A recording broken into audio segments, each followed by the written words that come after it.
Thank you, Peg. I am so impressed with what you have done with Why There Are Words. It's absolutely incredible.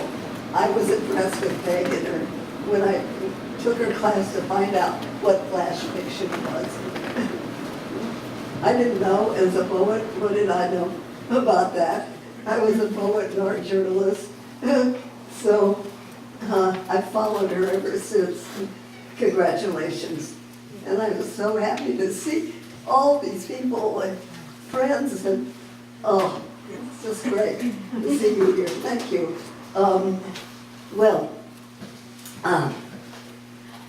For me, publishing, even writing personal prose was a challenge. And I had been writing in Los Angeles for a long time.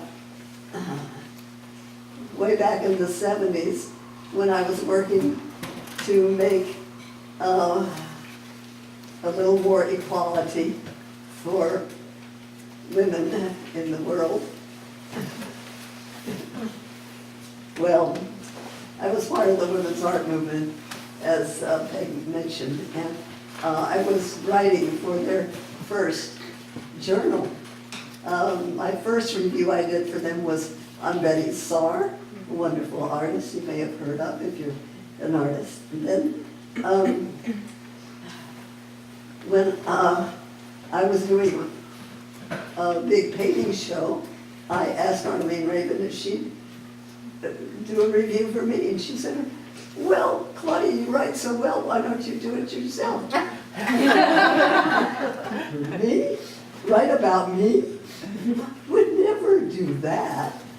Oh, no. Well, nobody else was writing about me.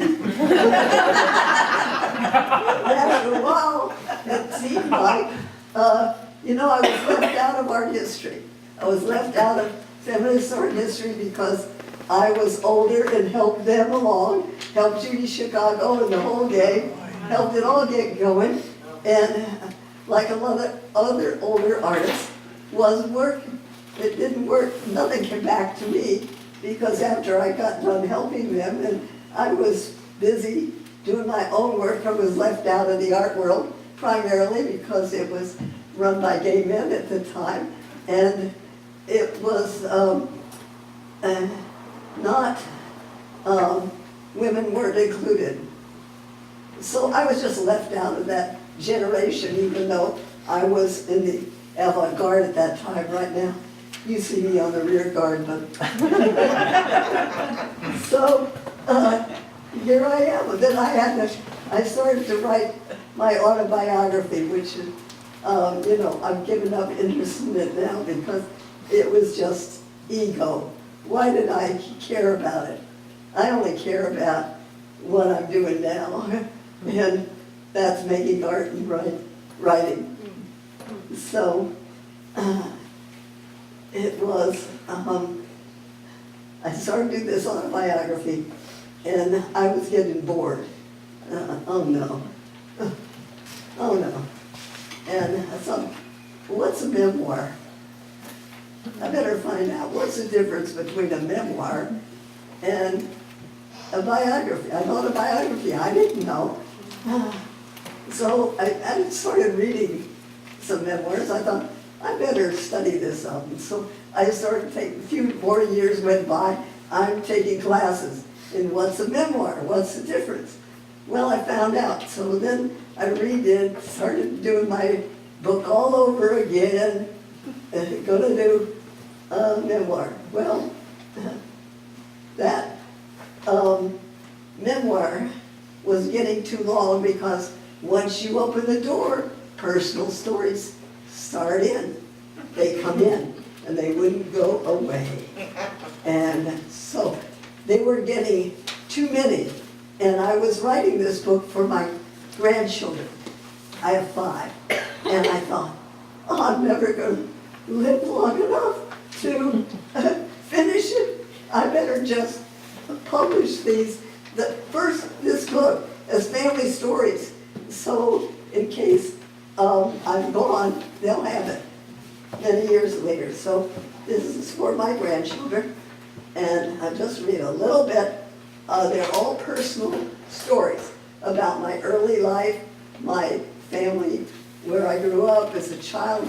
I was in depression, maybe, as you know already. So I'm looking for, okay, let's see, something about my first husband, which was a request from my friend Doreen.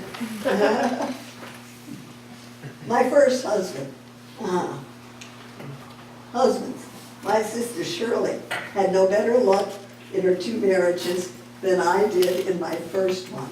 Once we grew up, Shirley's life seemed to go from crisis to crisis. It was stressful to talk on the phone with her in the evenings because her bad news always disturbed my sleep.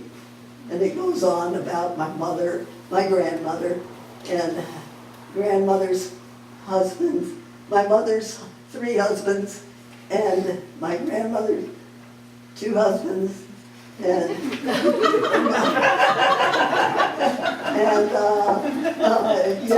and about the husbands. And this is just one chapter in falling up the stairs, and I hope you do look where you're going.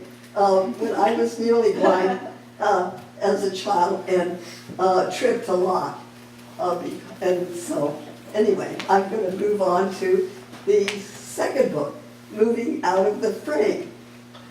Moving Out of the Frame is the book I started originally to write, which was my creative art story, mostly about LA, but now it turned out to be,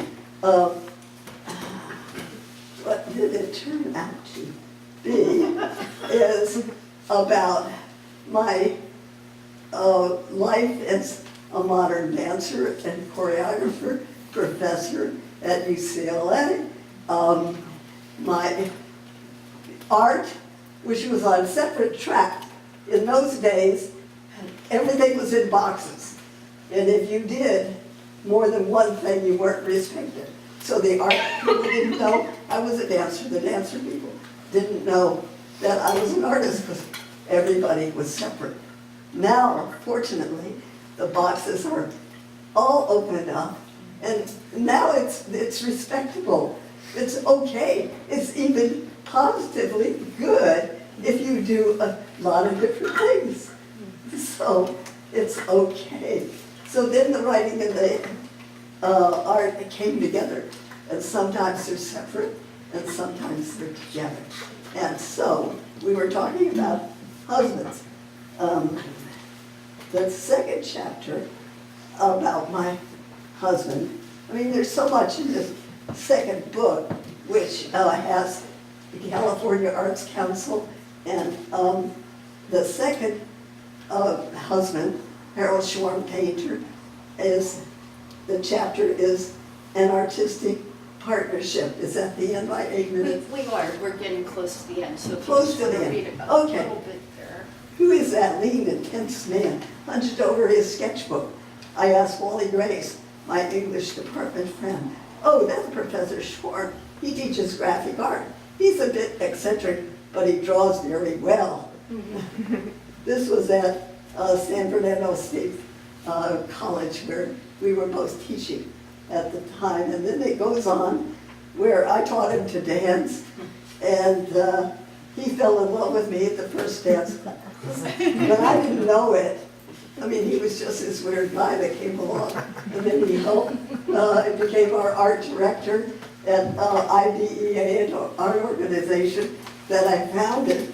And then we ended up being a couple and had a personal relationship for 10 years.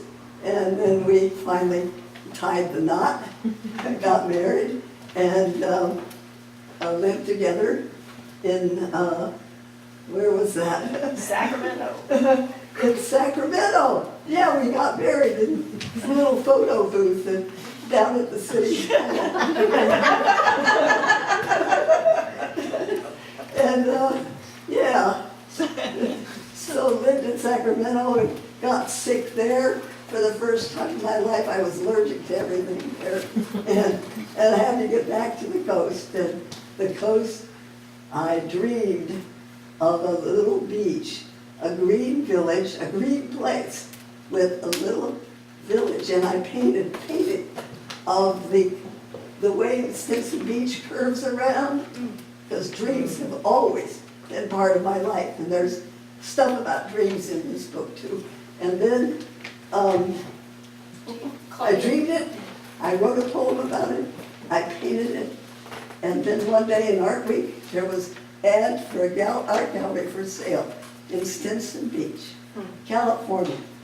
And I thought, So Harold and I drove down there and fell in love with the place. Panoramic Highway, I love that road. Which is where you still are right now, right? I am still And there. then you have your gallery. I have the gallery, and I'm thinking, unfortunately, Harold passed away October 12th, 2014.